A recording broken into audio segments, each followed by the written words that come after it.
Welcome, ladies and gentlemen, to video lecture notes with Mr. Casuto. We're going to be looking at World War II in a number of different sections. I think we're going to be looking at maybe 3 different videos about World War II. And there's a lot of information. I'll try not to be too wordy, but since this topic is my area of expertise in terms of U.S. history, it's possible I could give you a lot of information. So try to listen carefully, bear with me, take extra notes if it's possible. You're looking at a lot of different images right now dealing with World War II, and this one in the center is maybe one of the most famous images from World War II. It's the Battle of Okinawa. I take that back. I think it's the Battle of Iwo Jima, and the Marines here are raising the flag on what's called Mount Suribachi. So that is in the Pacific Ocean. Let me take it back. I think it is Iwo Jima. Now you see here it says World War II, 1939, 1945. And that's generally, most historians will accept that as the time frame for World War II. But remember that the war actually began in Europe before the United States got into the war in December of 1941. So the war was actually ongoing for about 2 years. So let's get right into it. We're looking at the causes of World War II. You have to go back to World War I to really look at the causes. And we're at the top of page 1 of your World War II packet. First is something called political instability, which is where governments are not set and they change frequently and there's lots of violence. So that's what we would call political instability. And then economic devastation as a result of World War I. So the Great Depression actually hit early in Germany because of the results of the war. So in this frame right here, you can see this is the Versailles Treaty. And then a headline from early 1920, Peace Restored.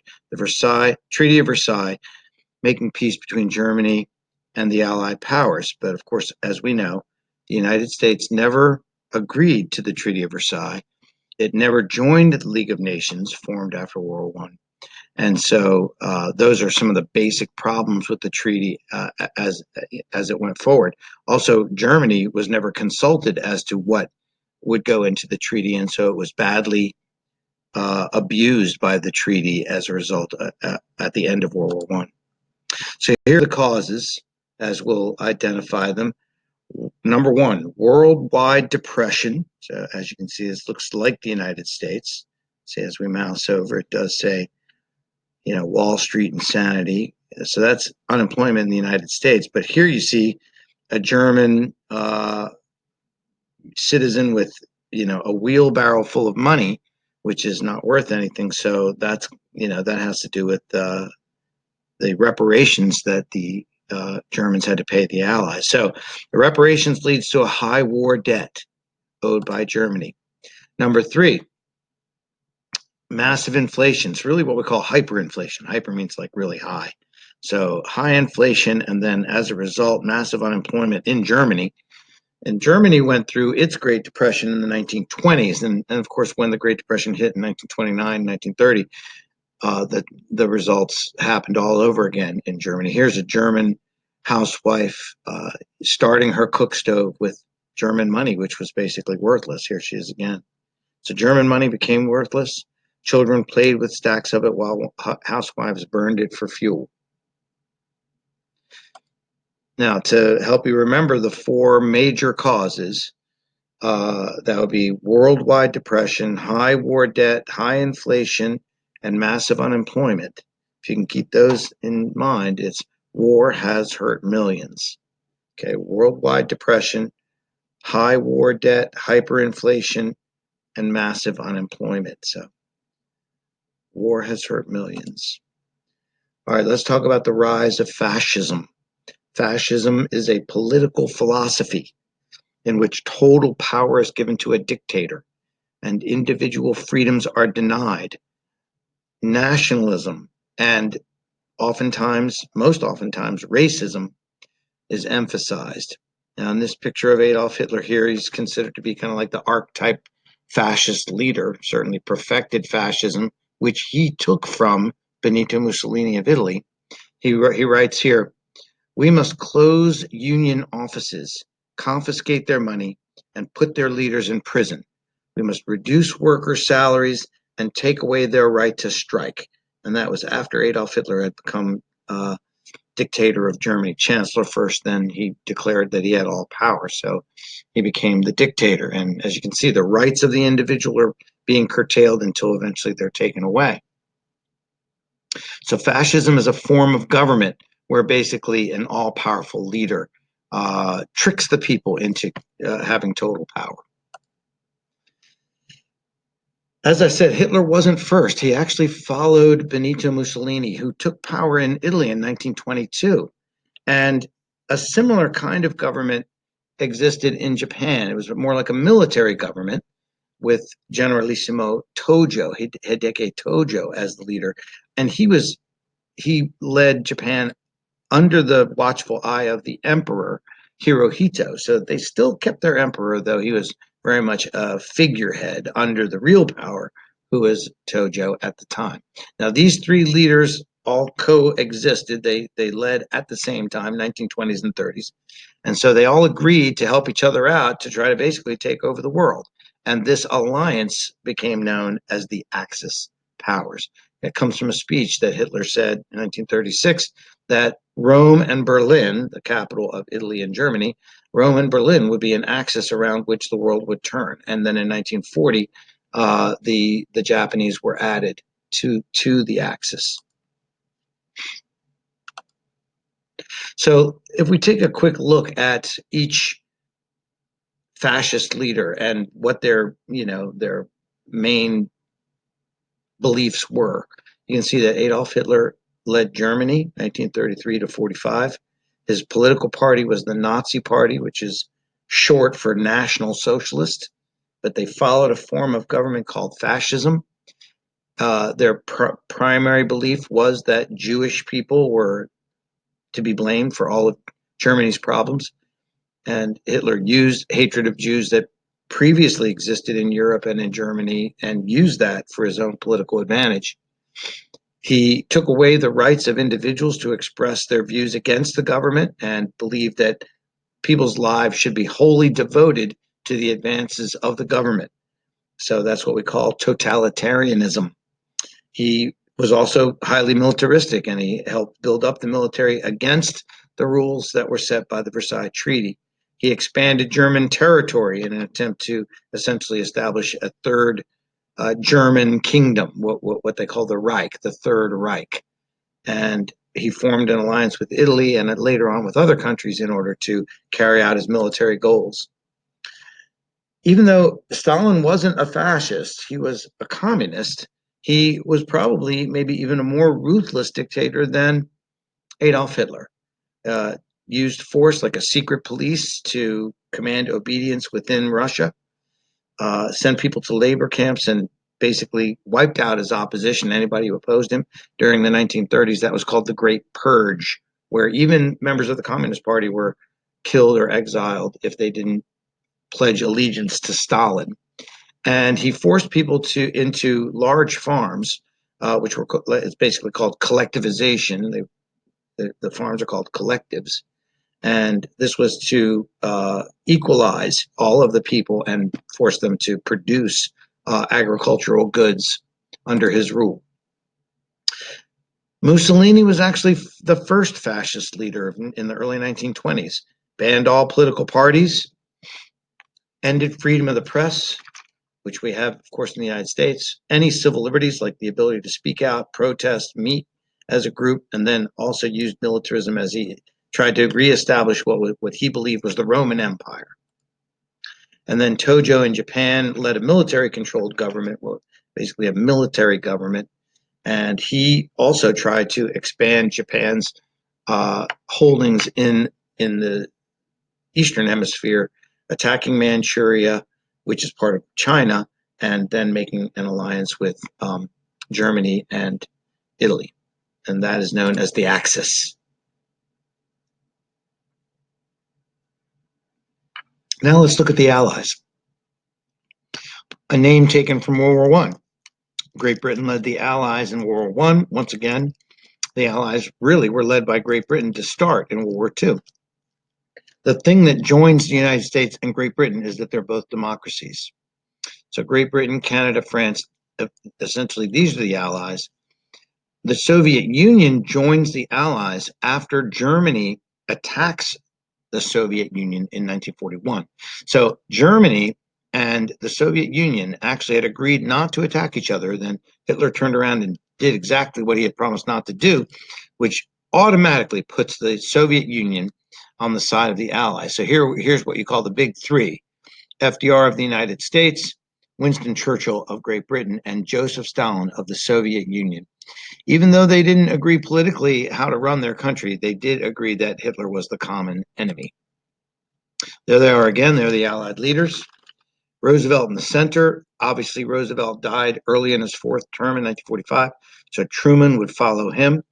Winston Churchill was the prime minister of Great Britain from 1940 onward, and Joseph Stalin, someone that we might call a premier. He's the premier of the Soviet Union. He's also the chairman of the Russian Communist Party, the Soviet Communist Party. Here they are again at a place in Russia called Yalta. And this was one of the later meetings between the three. See, Roosevelt's starting to look pretty old right there. It's late 1944. All right, we're now at the top of page 2. Germany seeks to rebuild the Third Reich. Claiming territory. In October of 1936, Germany signs an agreement with France and the United Kingdom. It appears that this section of the packet is in the middle of the page. So if you skip down to where it says taking territory and making war, October 1938, Germany signs the Munich Pact. Hitler promised that he could have this land. This is part of Czechoslovakia. This land here is known as the Sudetenland. The Sudetenland. And these are 3 million German-speaking people who were part of Czechoslovakia. Well, Hitler claimed that these people should be part of Germany. And so these leaders, this guy right here, Neville Chamberlain, he agreed to give the Sudetenland to Hitler, but a year later, Hitler would take over all of Czechoslovakia as well. So after annexing Austria, and that means taking it over, making it part of Germany and Czechoslovakia. All right. We're now at the start of World War II.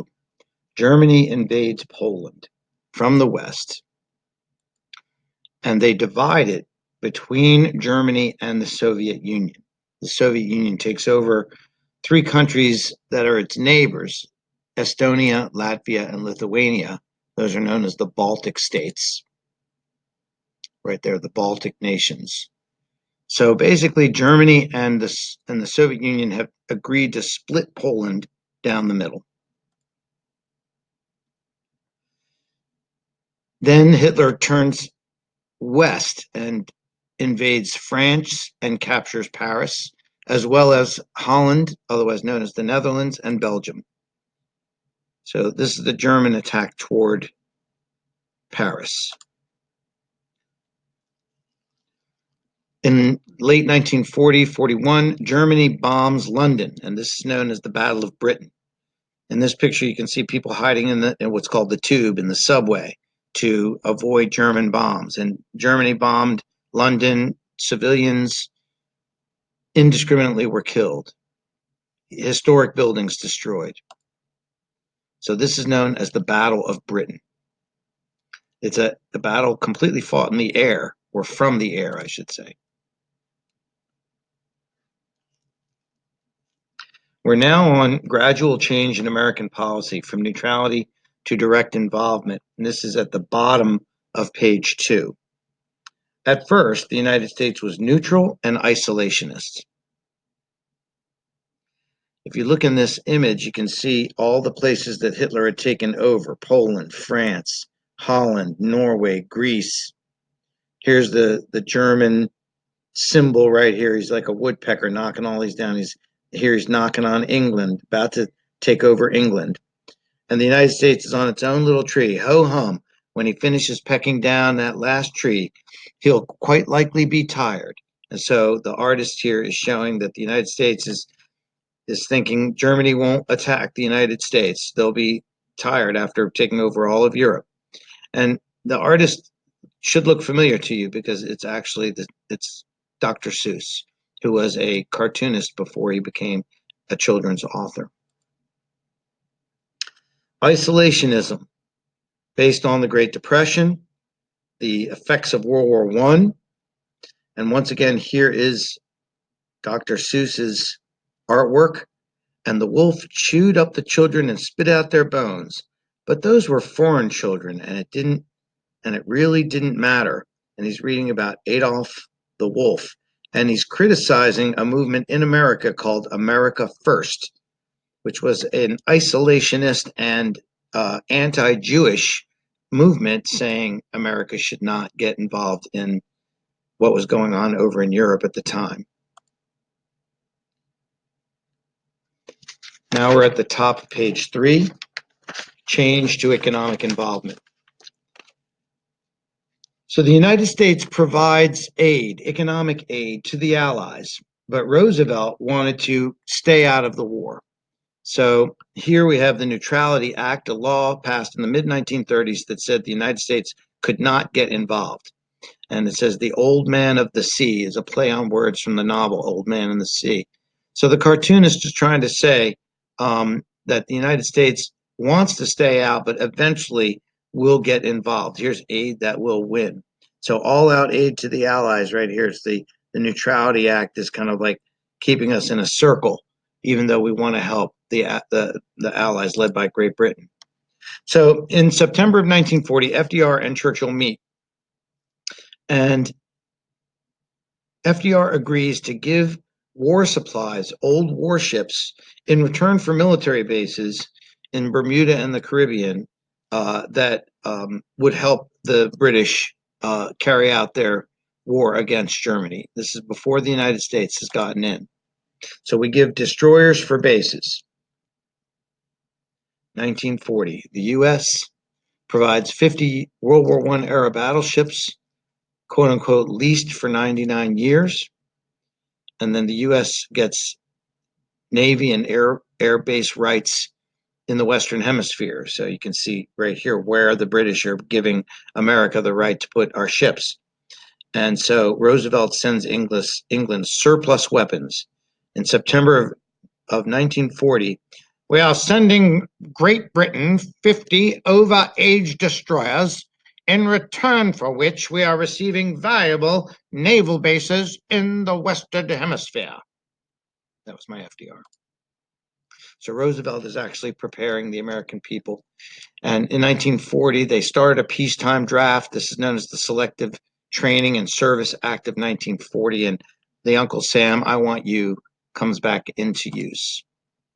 At the same time, Germany is consolidating its power along with Italy and Japan in the three-way Axis Pact. That's what the word tripartite means. It means 3 parts to it. So eventually Hungary joins, Romania joins, and Germany takes over other places in Europe, forcing them into the alliance. So once again, destroyers for bases. The U.S. gave Britain war supplies and old naval warships in return for military bases in Bermuda and the Caribbean. And this is known as the Lend-Lease Act. Lend and lease to Great Britain. So the Lend-Lease Act. In a fireside chat of 1941, FDR said, "I say that the delivery of needed supplies to Britain is imperative. I say that this can be done. The only thing we have to fear is fear itself," reusing his line from his inauguration of 1933. FDR compared Lend-Lease Act with Britain to a neighbor lending a garden hose to put out a fire. So you can see again in the cartoons. Many isolationists opposed this act, especially Robert Taft, senator, saying, "Lending arms is like lending chewing gum. You don't want it back."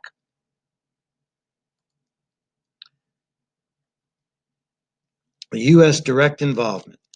Rising tensions between the U.S. and Japan occur because of Japanese aggression in East Asia. And so the capital of China was attacked, where there was terrible atrocities that occurred by the Japanese, known as the Rape of Nanking.